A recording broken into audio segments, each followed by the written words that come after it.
سورہ طور آیت نمبر 21، 27واں پارہ۔ اللہ تعالیٰ ارشاد فرماتا ہے والذین آمنوا، اور وہ لوگ جو ایمان لائے، واتبعتہم ذریتہم بایمان، اور ان کی اولاد نے ایمان کے ساتھ ان کی پیروی کی، یعنی ان کی اولاد بھی مومن ہے۔ الحقنا بہم ذریتہم،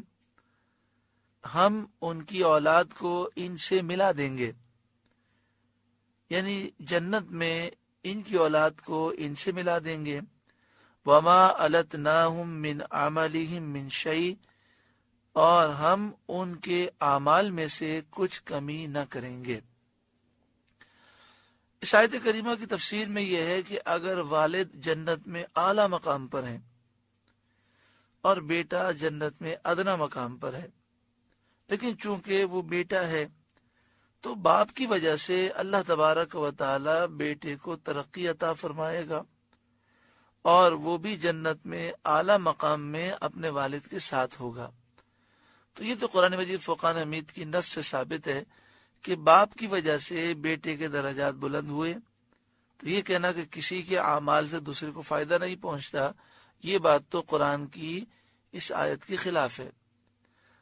تو ہم نے پہلے ہی عرض کر دیا کہ مومن کو فائدہ پہنچتا ہے، کافر کو نہیں پہنچتا۔ جب ایک مومن کے لیے کوئی مغفرت کی دعا کرتا ہے تو حدیث پاک کے مطابق اللہ تعالی اس کی مغفرت فرماتا ہے اور دعائے مغفرت سے اسے فائدہ پہنچتا ہے۔ اسی طرح میدان محشر میں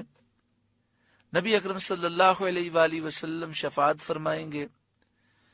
اور کئی ایسے لوگ ہوں گے جنہوں نے کبیرہ گناہ کیے ہوں گے، لیکن حضور کی شفاعت کے صدقے میں بلا حساب و کتاب و جنت میں جائیں گے، اور کئی ایسے لوگ ہوں گے جو جہنم میں ہوں گے، لیکن حضور کی شفاعت کے صدقے میں ان کے عذاب میں تخفیف ہوگی اور وہ جنت میں داخل ہو جائیں گے۔ فرشتے زمین والوں کے لیے دعا استغفار کرتے ہیں، اور فرشتوں کی دعا سے مومنین کو فائدہ پہنچتا ہے۔ اسی طرح سورہ کہف میں موجود ہے وَكَانَ أَبُوهُمَا صَالِحًا، دو یتیم بچوں کا ذکر ہے کہ ان کا خزانہ دیوار کے نیچے تھا، تو اللہ تبارک و تعالی نے حضرت خضر علیہ السلام کو حکم دیا، انہوں نے وہ دیوار اسم اعظم پڑھ کر اپنا دست مبارک رکھا تو دیوار دوبارہ صحیح ہو گئی، ان کا خزانہ محفوظ ہو گیا۔ تو فرمایا کہ اس کی وجہ یہ تھی کہ ان بچوں کے والد نیک صالح تھے، تو اس پرہیزگاری کی وجہ سے ان بچوں کی مال کو محفوظ کیا گیا، یعنی ان یتیم بچوں کو اس کا فائدہ پہنچا۔ اسی طرح احادیث طیبہ میں یہ باتیں موجود ہیں کہ اگر کوئی میت کے لیے صدقہ کرتا ہے یا وہ کنواں کھودتا ہے اور یہ سوچتا ہے کہ میت کو اس کنویں سے جو پانی پیا جائے گا اس کا ثواب پہنچے، تو احادیث طیبہ میں یہ باتیں موجود ہیں کہ اس سے ثواب پہنچتا ہے۔ تو اس طرح کی کئی دلائل ہیں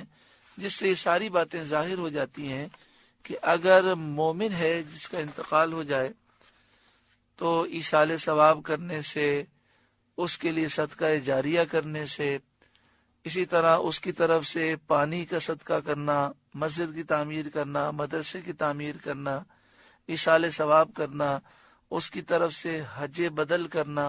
یہ ساری چیزیں ہیں جس سے میت کو فائدہ پہنچتا ہے جبکہ اس کا خاتمہ ایمان پر ہوا ہو۔ اللہ تبارک و تعالی دین کی صحیح سمجھ عطا فرمائے۔ قرآن پاک کے مفہوم کو بیچارے سمجھے نہیں اور کہہ دیا کہ ایصال ثواب کرنے سے، دعائیں مغفرت کرنے سے، صدقہ کرنے سے میت کو کچھ فائدہ نہیں پہنچتا۔ قرآن مجید فرقان حمید کی جن آیتوں میں اس بات کا ذکر ہے وہاں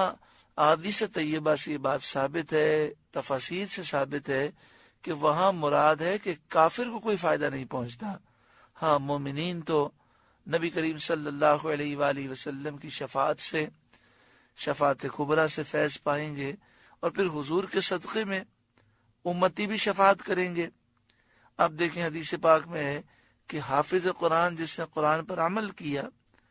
وہ اپنے ساتھ 10 افراد کو جنت میں لے جائے گا، شہید 70 افراد کی شفاعت کرے گا، اور حاجی جس کا حج مقبول ہوا وہ 400 افراد کی شفاعت کرے گا۔ اللہ رب العالمین دین کی صحیح سمجھ عطا فرمائے۔ الحمدللہ 16واں رکوع مکمل ہوا اور پہلا پارہ بھی مکمل ہوا، دعا فرمائے اللہ تعالی ہمارے ظاہر باطن کو نور قرآن پاک سے روشن اور منور فرمائے۔